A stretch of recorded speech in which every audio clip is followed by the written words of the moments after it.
Cannabis Show, Cannabis Show, welcome to the Cannabis Show, the Cannabis Show, the Cannabis Show, welcome to the Cannabis Show. Hello everybody, welcome to the Cat and Bird Show. It's been such a long time since we've been on air and on fire, ladies and gentlemen. Little Bird said, I said that last time, yes. I'm starting to get catchphrases, aren't I? Catchphrase-itis. That's right. I've been doing this show for a long time, so you start to repeat yourself. Ladies and gentlemen, we are going to have a very exciting episode for you today because for the first time ever, we have a reporter in the field, ladies and gentlemen. Yes, Little Bird hired him. He's a seagull and he's very enthusiastic. He doesn't want any money. He just likes chips. So we pay him in chips, ladies and gentlemen. He likes chips with ketchup. So we've sent him off out to a beautiful undisclosed location out in the world, and he's going to do a news report for us. But first, ladies and gentlemen, we have two special guests as usual in the studio today. So, yes, Little Bird says one of the guests is all the way from London, ladies and gentlemen, a very, very fascinating and exotic city. And the other guest, yes, has flown in from an undisclosed location. He kind of is a bit of a vagabond, really. Lives wherever he wants. So first of all, lazies and gentle birds, let's get our first guest in. Oh, there's the knock on the door, Little Birds. Don't go and open it. Just let yourself in. Hello? Hello there. Hello. Now you're from London.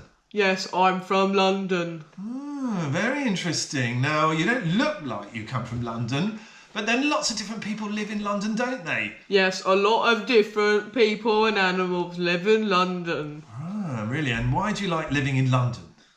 Well, the thing is, I can't. I have to live in London. Why? Oh, somebody forcing you to live in London? Yes, I am forced to live in London. Little Bird says... Since during this COVID-19 business, I've been stuck in a zoo. Oh dear.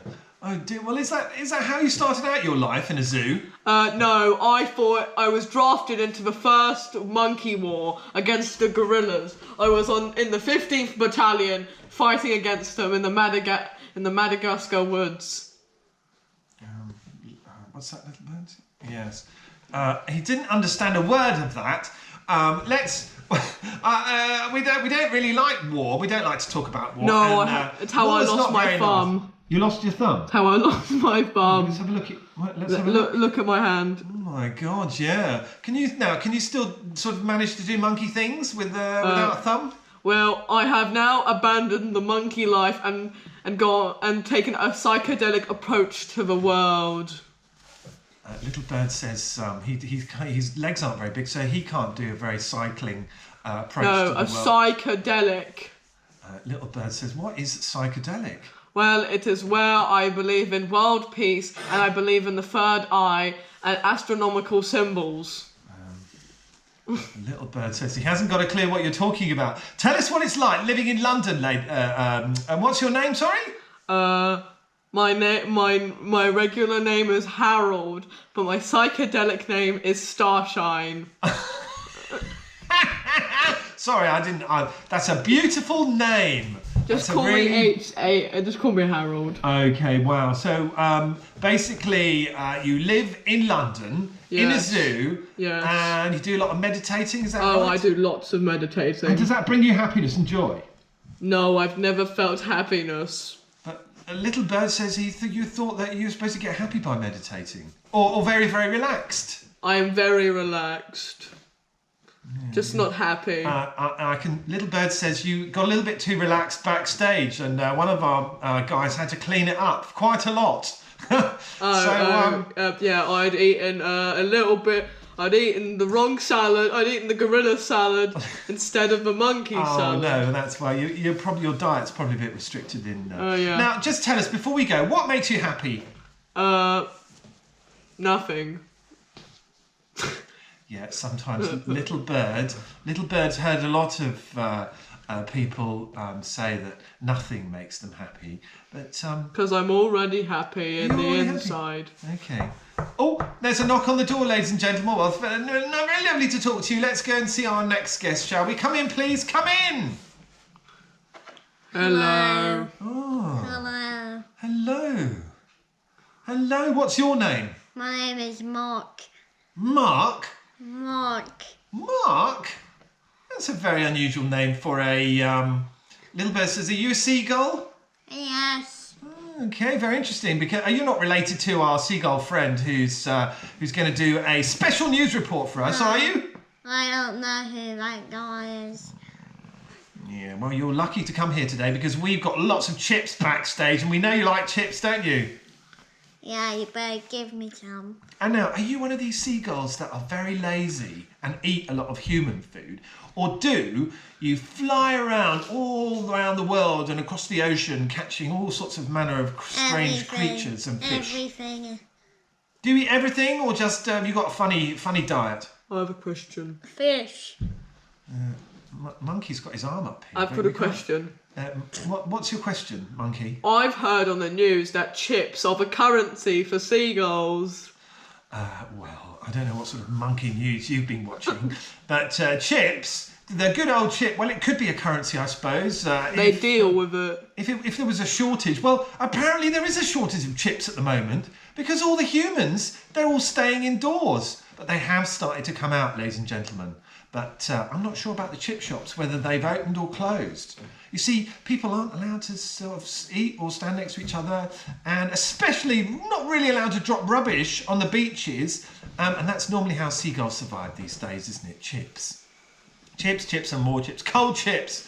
Now, is there anything better than a cold chip, Mr. Seagull? No. No, definitely not. Well, I'll tell you what, ladies and gentlemen, let's go over to our news reporter in the field to see whether he's found any chips. You loud and clear, cat and bird. I'm in some random place, some random beach, at some random time. And I have no idea what I'm doing. I've decided to survey the beach for some sort of sustainable food source and somebody to talk to. But surprisingly, it's quite lonely over here. I've seen a dog who wasn't that interesting and a few humans, but I find them very boring. The temperature is very good and it's quite enjoyable. It's a good place to relax. Back to you, cat and bird. Well, thank you, Mr. Seagull. That was a fascinating report. It was very strange. Nobody was on the beach. I know. No chips, nothing at all. Wow. And as usual, he was trying to find a sustainable food source. Yes, a ladies and gentlemen. sustainable food source. Yeah, do you think, well, this is the problem with seagulls at the moment. Now, Seagull, are you finding the same problem finding food these days? You don't look very starving, I must say. Sometimes I steal people's chips and I just steal people's fish. Boy, Now, that's what's the alternative to fish and chips if you can't find? What's your go-to food if you can't find fish and chips? What's your next best favourite? Fish. No, but if you can't find fish and chips, what is it? What's the next best thing? Oatcakes? I don't have. That's Little Bird all I says eat. there's lots of seeds around at the moment. He likes seeds. No? What about you, Monkey? What's your favourite food? Oh, Monkey's doing a bit of drumming there. Nice. Wow. Yeah, wow. very good. Monkey, come out! Wake up, wake up! Sorry, I just felt a psychedelic presence. Oh, he was getting a bit tranced out there. Yeah. Okay. Otherwise, I do like indulging in a bit of cake. I have a big. Well, okay, Yeah, so what happens big. if there's no cake around? I mean, what happens? What are the humans feeding you these days? Olives. Olives? Well, that's very strange.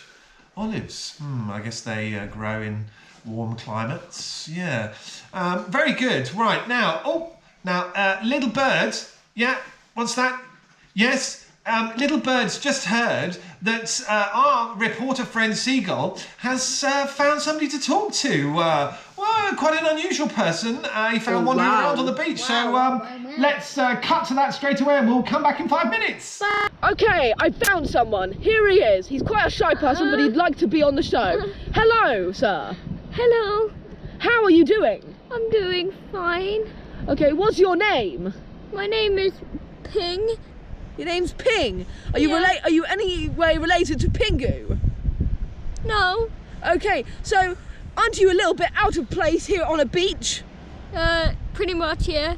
So I'm guessing you come from the South or the North Pole. Yeah, I come from the North Pole. So how did you get here?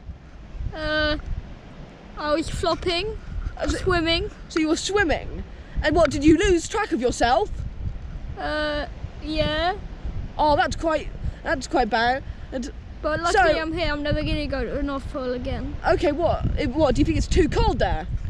Yeah. Okay, so you think it's nice being in the warm temperature? Yeah. Well, I was gonna say, yeah. So I was gonna say, do you like? So you like the temperature? Yeah, it's really warm. Okay. Since What else summer. have you been doing here?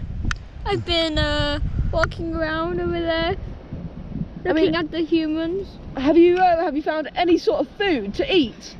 No, actually, yeah, a bit. Well, what have you been eating? Because normally penguins eat fish.